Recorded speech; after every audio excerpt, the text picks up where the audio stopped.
Just wait a few seconds for people to start coming on.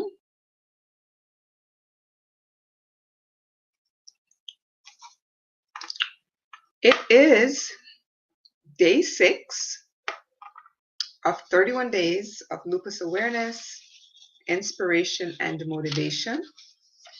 And just like the last 5 days, today's inspiration is taken from Fragrance After Rain by Dr. Jaiya John.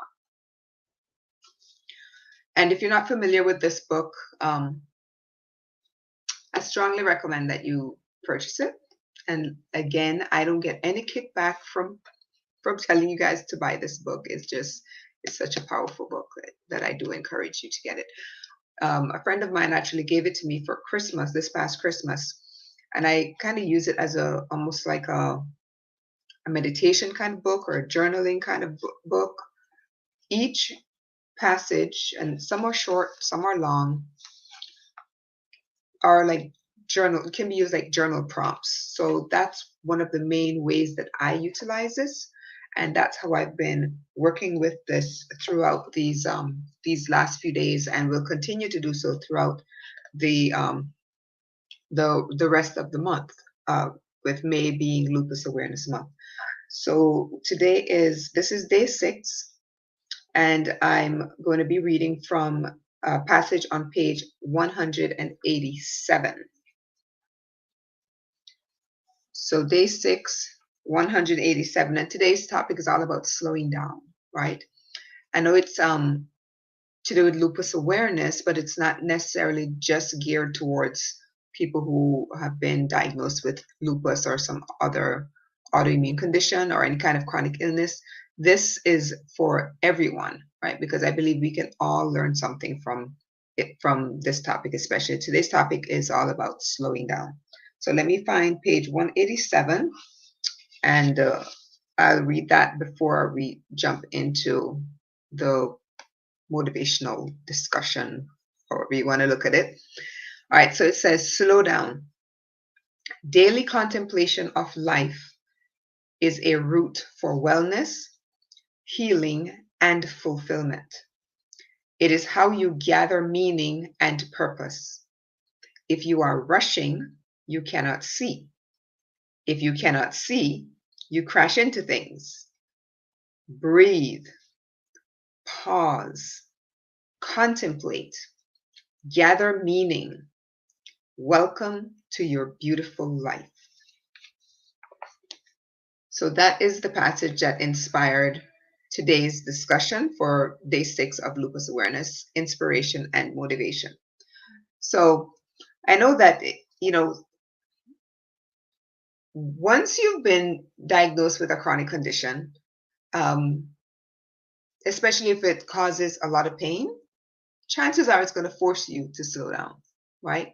But you don't necessarily want to get yourself to a place where you're being forced. You want to be able to practice this on a regular basis, right? But I know that a lupus diagnosis can really do force you to slow down. So I wanted to talk a little bit today about the daily contemplation of life and different, giving you a few tips on how to slow down. And this doesn't have it, that you don't have to have been diagnosed with a chronic condition to put these little tips into practice, right? So we're not going to be long today. I know it's Friday, 5 o'clock. Everybody's kind of getting off and planning for the weekend, right? So this is not going to be a long one, but I do want to give you some tips on how you can just slow down and really start paying attention to life, right? Your life, and not just letting life kind of pass you by, or not having taking an active role in how your life plays out, right? Because a lot of us tend to, we do go through the 9 to 5 type of deal, and we are not necessarily on our own schedule, or we go on a schedule according to someone else. So if that's the case, that's fine. But let's when you do have a chance to kind of put things on your own schedule, be intentional about it. That's the whole idea behind this, is just being intentional. So I'm going to give you, um, these are 18 tips on how you can slow down. The first one I have here is get outside.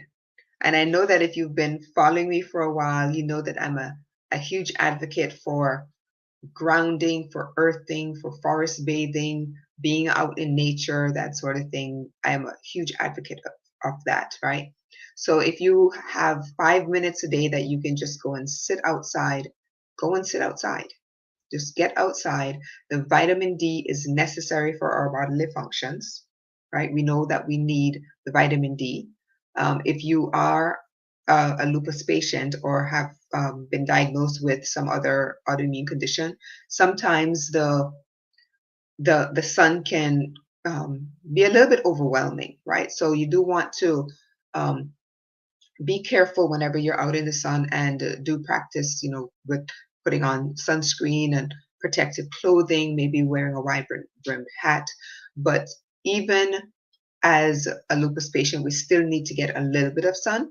So my recommendation would be maybe getting those first few minutes of the sunrise or the sunset in the evening, because the sun there is not, and this is for everyone actually, not just those who may have been diagnosed with lupus or other conditions that would make you photosensitive, which is what we call when you're kind of not necessarily allergic to the sun, but where the sun can cause like blisters and that sort of thing on the skin if you're out there for a little bit too long or even for a few minutes. When I was first diagnosed, I was photosensitive, so being out in the sun would cause blisters within a few minutes. And there was a time when I ended up getting blisters on the eyelids, and that was that was so hard to deal with. But I used a little bit of aloe vera, the fresh cut aloe vera, rubbed it on, and that helps. So I know what photosensitivity, what a challenge that can be whenever you're diagnosed with lupus or some condition that makes you photosensitive. So do practice safety when you're out and about and it's nice and sunny. But remember also that even when it's raining and the sun, you can still get damage from the sun. So practice those. Now, I've mentioned earthing, forest bathing. What are some of the benefits of just being out in nature? It lowers your blood pressure. You can't sit. I'm actually watching there's water here and there's a lake with white water lilies. The lilies are closed right now, but there's a great blue heron. I want to say maybe 30 feet away from me. Majestic bird. If you don't know what that looks like, gorgeous bird, and it's just there. When its eyes are kind of turned this way, so you makes me wonder sometimes if it's just sitting there kind of watching me, like I'm watching it. But it's just such a peaceful scene. Even though I'm not outside, I'm still enjoying the benefit of you know being calm, kind of lowering my blood pressure, bringing me into this present state of mind, right? So it's just so soothing for me just to be out in nature, be able to witness nature, right? So it does lower the blood pressure, it lowers stress, it lowers anxiety, it does increase creativity. And one of the things I found, with this gorgeous scene, and one day I think I'm going to try to do the live stream from outside so that you're able to see, or maybe do it from my phone. So you're able to see, I can share with you the lake out back and the birds and that sort of thing. It is just so soothing. And one of the things I do quite a bit, because there's all types of birds that visit this lake. There are ducks with their babies right now. There's the great blue heron, there are sandhill cranes. There's I call this bird the Rosita, but it's the roseate spoonbill. It's a pink bird that has a bill that actually looks like a giant spoon. And there are egrets that come. There are white ibises and black ibises that frequent the lake, and it's just so peaceful. So I grab my camera all the time, and I'm out there taking pictures and creating videos, which I will be sharing on my YouTube channel. But just it does give you so many different ideas as far as creativity is concerned. I could sit there. I've sat there before and just sketched. what I saw in front of me. But you could take pictures, so much that you can do with pictures. You could sit there and paint in watercolor. So it's very inspiring, right? But at the same time, it also boosts your immunity, right? Just being out in nature raises your immunity, boosts your immunity. So get out in nature, even if it's just for a few minutes every single day, and enjoy those benefits. It's free. They're not going to charge you for going and walking on the beach or walking on the grass, that sort of thing. Just get out there. It's probably the cheapest or freest healthcare or self-care that you can get, right? Just going out into nature. The second idea, the second tip for slowing down is unplugging. And here I am talking about unplugging when I'm talking to you via this lovely laptop and technology. But the idea is not to constantly be plugged in to technology, right? Don't always be on your phone. Don't always be sitting in front of the laptop or a television, or always being plugged into something. We all need times where we can just unplug and get away from all of the technology. And even if it's just for a few minutes, or to turn off your phone. If you have to send messages, say, listen, for the next 30 minutes, I am going to turn off my phone. If you call me, I will get a message, just leave a voicemail. If you sent me a text message, I will get it because it will pop in. But I just need these 30 minutes to myself, away from all of the technology, so I can kind of reboot, right? So you're going to reboot by unplugging from all of the technology. And don't get me wrong, technology is wonderful, helps us to innovate, helps us to connect, helps us to create, but we do need to unplug from time to time, right? 1 hour a day. If you can do this a whole weekend, come 8 o'clock on a Friday night till sometime on Sunday, you can decide. If you can go that long, do it. Take a weekend with you and your family, or just you by yourself, and just unplug completely from any technology. The other thing I wanted to mention, I have some notes in front of me. You do have to create boundaries, not just for emotional and mental reasons, but also, and the thing is, we are constantly being bombarded by EMFs, the electromagnetic frequencies, constantly being bombarded. So if we can, unplug from everything, turn everything off, even if for 30 minutes, an hour, our whole weekend, if we can manage that, that is so good for our nervous system, because we are constantly being bombarded by electromagnetic frequencies, and that is not a natural thing for our body. So just unplugging actually helps our immune system. It kind of relaxes our nervous system. We're not constantly in this, fight or flight type of mode. So it does help us on so many different levels. So tip number 1, get outside. Tip number 2, unplug. Tip number 3 is to do some breath work, or even just noticing your breath. We kind of go through, and yes, breathing is a natural thing. We don't really pay much attention to it, but being present when you start to notice your breath, right? If you stop right now and actually just, breathe in, hold it, and breathe out, and you find that you can't really think about anything else when you're focused on your breath, right? So from time to time throughout the day, just take 3 deep breaths, right? Breathe in, hold it for 3, and then release, right?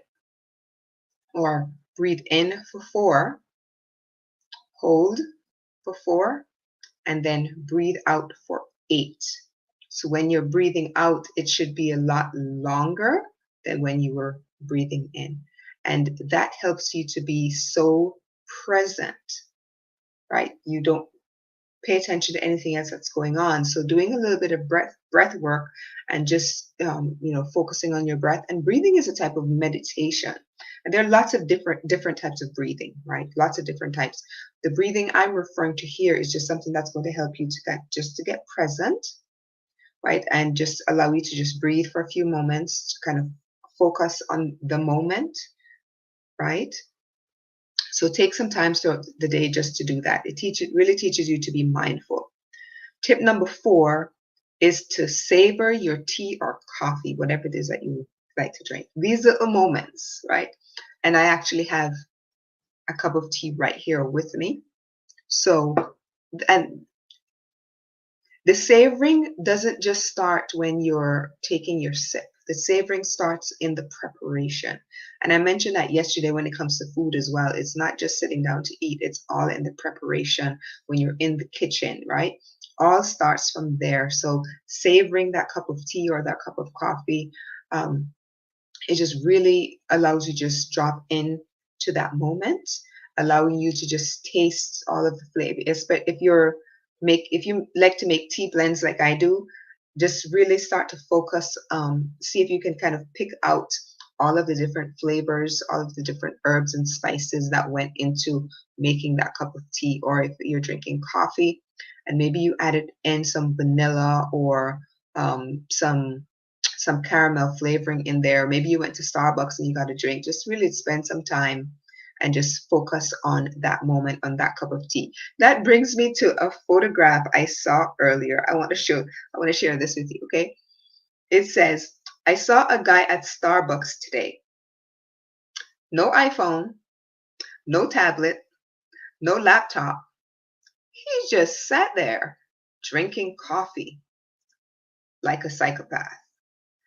And I chuckled when I read that because, most people go to Starbucks and they have their laptops or their phones and they're working on something. But, it was so unusual for there to be somebody with no technology. He's just there for the cup of coffee or the cup of whatever it is he was drinking, right? That's the idea. You have your cup, right? And you just savor sip after sip.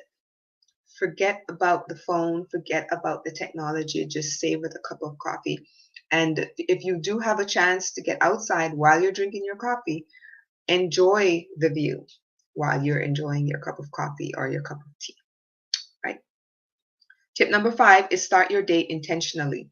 Don't just spring out of bed and scramble to the shower and scramble to get dressed and then scramble to make some breakfast. You get the idea. Hi, Kathleen. The idea is to really be intentional about how you start your day, right? You you don't necessarily have to jump out of bed immediately as you wake up. Maybe you have a journal. You grab your journal and you start to do some writing. Maybe you spend a few minutes just if you have a gratitude journal, you start the day being in gratitude. Write down 3 things that you're grateful for at that particular time. Or maybe you just spend a few moments kind of planning your day. Check your calendar. You can see what you have on the schedule for that day. One of the things I love to do when I get up is I do some oil pulling. And oil pulling for me is almost like a type of meditation because I can't necessarily focus on a lot of stuff as I'm doing the oil pulling. But even before I get up, I do spend some time kind of, not necessarily in my head, but that's where I am. It's just thinking about what I want the day to look like. I do have a gratitude journal that I write in, and then just really preparing my mind for what I want to do and what I want to accomplish throughout today. So rather than just kind of springing up, you just really be focused in that moment and be intentional about how you want to start the day, right? The next one, tip number 6, is declutter. Decluttering, getting rid of stuff actually gives you more time. Because if you really think about it, when you have a lot of stuff, you do spend a lot of time taking care of all of the stuff. The less stuff you have, the more time you have to do the things that you love to do. You have more time to spend with your family because you have less things to clean, less things to take care of, right? So that's the idea behind this decluttering. And there are very simple steps that you can take to start the decluttering process. There's stuff all over the internet. There is I can't remember her name now, but there's a young lady, a Japanese young lady who who does have a YouTube channel, and her she has this beautiful way of kind of helping you decide what to keep, what to get rid of, and kind of what you're thinking about. So if you get a chance, I don't remember her name. As soon as once I find it, I will share it. But all you've got to do is type in Japanese lady decluttering, and she'll pop up. She's got an amazing YouTube channel that you can go and just check out all of her videos. But one of the things I did study many years ago was, and I know it sounds kind of strange, but getting certified in decluttering, that's one of the things I did. And so it really makes you focus on what you love, the things you love, and the things that are just there kind of taking up space, right? So when you start to declutter, it actually gives you a lot more time to do the things that you love to do, spending time with the people that you love to spend time with. Another tip is adding some white space to your schedule. Why is it that I feel that I missed something? Okay, so adding some white space to your schedule. And what does that mean? To your calendar. Your calendar doesn't have to be completely filled in, like every block, with something that you have to do, right? Have empty spaces in there where you're just being, right? You don't have to have your entire day filled out with stuff to do.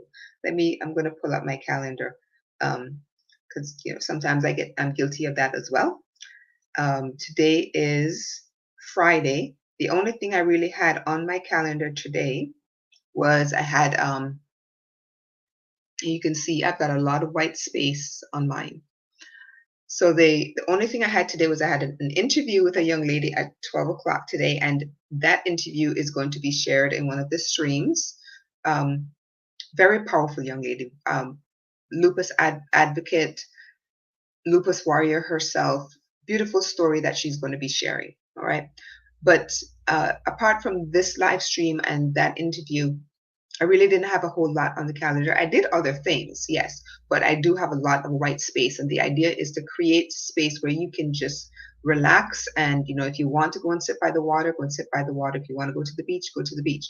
But have empty space in your calendar, what we refer to as white space, right? The other tip is learning to say no. And as women, I am pretty sure that's probably one of the hardest things that we have to do, right?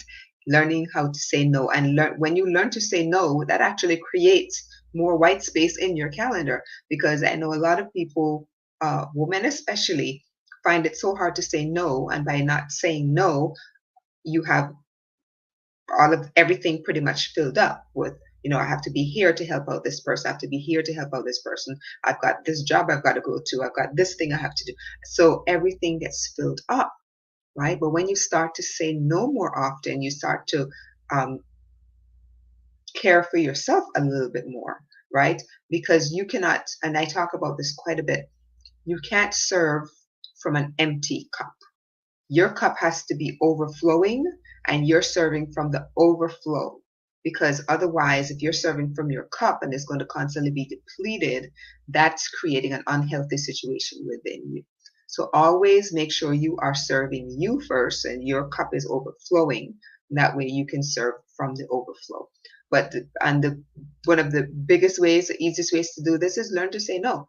You do not have to say yes to everything that comes. If every person that asks you to do something, that asks you to go somewhere, if it's not going to be beneficial to you, especially if you're dealing with some kind of chronic condition, right? You don't have to say yes to everything. The next tip is set your priorities, and this again ties into learning to say no and how creating the white space within your calendar. What are your priorities? What are your values? What's important to you, right? If you don't think something is very necessary for you to be doing right now, then don't do it. If it's not a priority for you right now, then don't do it. So set your priorities. This next tip kind of ties in with the decluttering idea, cleaning out your closet. I remember about, I want to say maybe 3 or 4 years ago, I cleaned out my closet, as in decluttered my closet, I think twice in one summer. I went through and I think I got rid of about 2/3 of my wardrobe.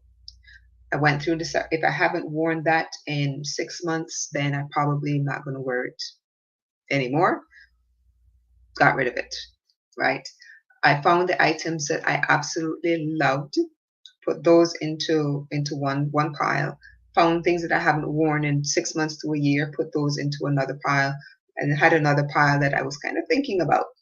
So got down to about 1/3 left of my wardrobe. And then by the end of the summer, again, I was at that place where, you know what, I need to go through my clothes again, right?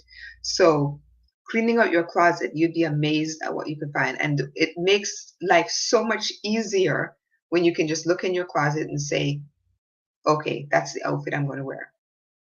And this ties in quite a bit to, I've studied the way that French women or the French kind of build their wardrobe. They have, I think, 10 pieces that considered to be like their, I don't know the exact word, kind of like their nugget wardrobe, right? And then they have different pieces that they can kind of layer with those. And that includes even their winter wardrobe. So you have your nugget wardrobe and then different pieces like jackets and coats and things that you can add on and layer with those pieces. So when there was a book that I was studying at the time, and it had to do with the way the women in Paris, build their wardrobe. So I kind of designed my wardrobe around that concept at the time. I still don't have a large wardrobe, but I still try to minimize just how much clothing I have, because I mean I joke about this, but in all seriousness, I take it pretty seriously. That there are 7 days in a week, right? So technically you can only wear 7 outfits in 1 week, unless you're constantly changing clothes. So having that nugget wardrobe made so much sense to me, right? Because you can layer, you can kind of mix and match different things. So that's the idea around cleaning out your closet and just having a wardrobe that you love, not one that you're constantly looking in. Oh, I don't have anything to wear. And I've seen people do that. The wardrobe could be filled with clothing, but they stand in front and I don't have anything to wear. But when you have a small nugget wardrobe and you know what you're going to wear, right? You know what you're going to wear. All right. The next tip is practice gratitude, and I talked a little bit about that already. We're having a gratitude journal, but on a daily basis, if you have that book that you can write in at the end of the day or at the beginning of the day or both, um, just grab your gratitude journal and just make a note of things that you were grateful for throughout the day. It could be as simple as a cup of tea, or it could be as huge as maybe a trip that you were able to take somewhere, or maybe you had a chance to hang out with a girlfriend that you hadn't seen in years. Whatever those items are, make a list of those things in your journal, your gratitude journal, at the end of the day. Another tip is spending time with people that you love, right? We know that when you spend time with people that kind of drain your energy, we know that what that can feel like at the end of the day. Um, and I'm not saying that people you love that don't necessarily drain your energy, but the idea is to spend time with people that you really enjoy being around, right? And that also helps you with the healing process. When you spend time with people who you enjoy being with, they actually will also help you to heal. This other tip, I call it the 5 senses meditation. And it's something that I do all the time. If I find myself kind of getting like stressed or frazzled or find my mind is kind of wandering and I have all of these conversations going on in my head, I come back to the 5 second meditation. I mean, the 5 senses meditation. And it literally is that you're thinking about your 5 senses, not your third eye, just the common 5 senses. So you're thinking about 5 things that you see. First thing is think about 5 things that you see. So I'm looking out here. I see the water. I see the water lilies. I see lots of birds flying around. There are houses, lots of fruit trees, and I could go on and on and on, right? So 5 things that you see. Now think about 4 things that you feel or 4 things that you can touch. So I have my cup of tea right here. It's nice and warm, right? I have a mala right here with made of lepidolite beads. So I can feel that, and it's has very cool to the touch. And I have some books right here. This particular book cover is just very, very smooth, has a little bit of texture to it. The pants that I'm wearing has a little bit of texture to it as well. There's some dried flowers up here. And if I love taking roses that I receive and just drying maybe one from the bunch and keeping it. So I have those up there. So things that you can feel, usually 4 things that you can feel. Then think about 3 things that you hear. First thing, I can hear the buzzing of the laptop. I can hear a few of the birds outside chirping, and I can hear, probably shouldn't mention this, but I can kind of hear the ringing in my ears. I got diagnosed with tinnitus several years ago, so that is kind of a constant companion. It's not so bad right now. So even that, and it's not necessarily bothering me at the moment, but it's definitely something that I can hear, right? But it does tend to bring me, help me to focus, right, and bring me to the present. So 3 things that you hear, 2 things that you smell.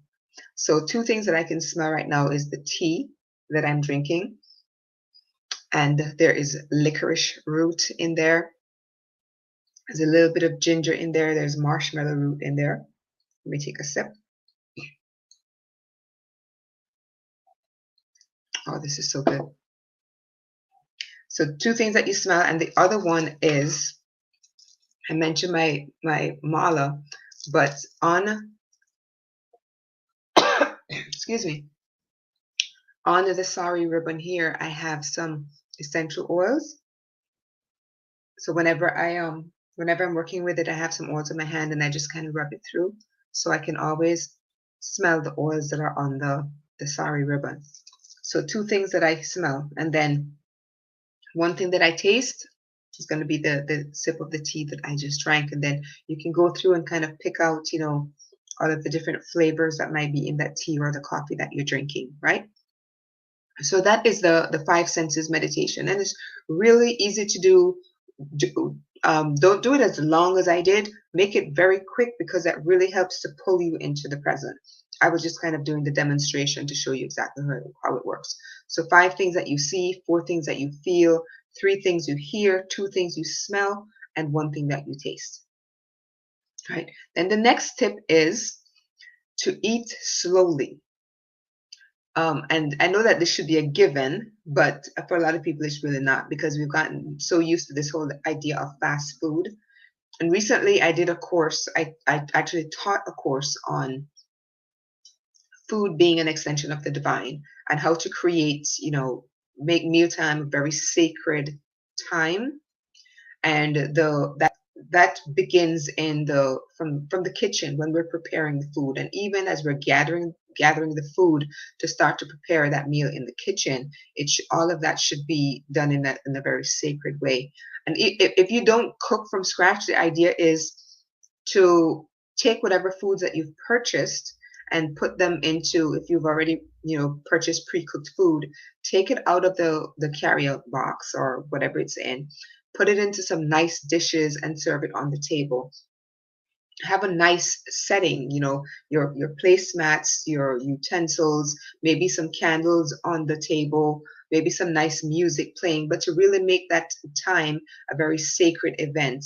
And that kind of allows you to slow down as well. And even if you're eating by yourself, but if you're eating with other people, engage in conversation, right?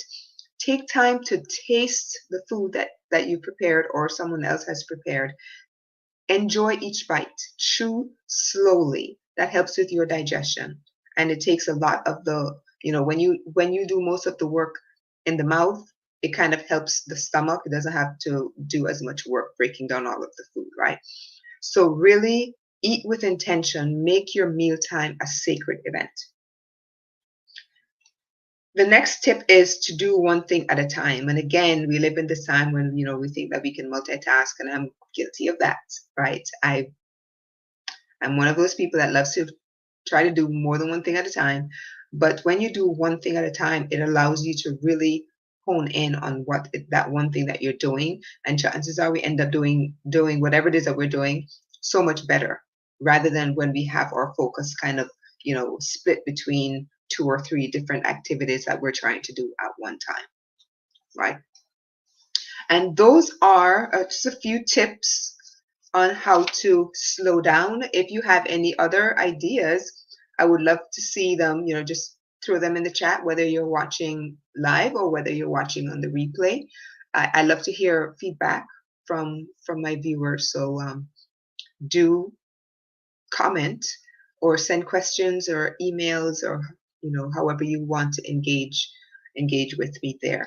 So today was all about slowing down, and that was taken from page 187 of Fragrance After Rain. And again, I do encourage you to get this book. This is what I'm doing the different discussions on. That's where I've taken all of the different pieces from the book and doing this Lupus Awareness Month. But Dr. Jaiya John has quite a few other books out there that I happen to have two, and I'm looking into getting a few of the others. These were gifts to me, and I'm telling you, they were one of the best gifts that anybody could have given to me.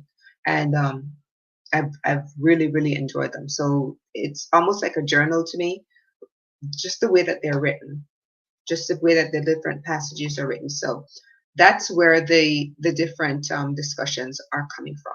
I hope that you've enjoyed them so far. This is day 6.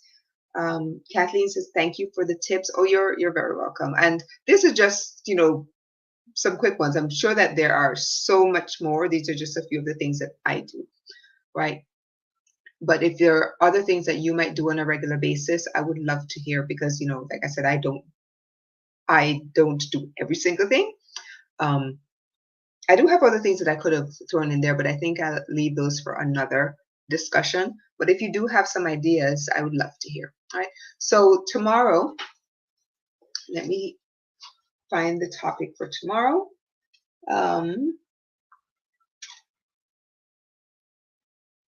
Learn the music of your heart.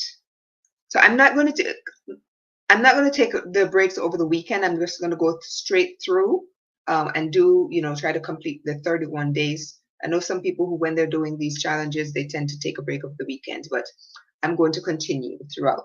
So tomorrow's topic is learn the music of your heart. And that is coming from page 281 of Fragrance After Rain. So I will see you tomorrow. Enjoy your Friday evening. Enjoy the weekend. If you have to come back and watch the replays, that is perfectly fine. And I will see you all again real soon.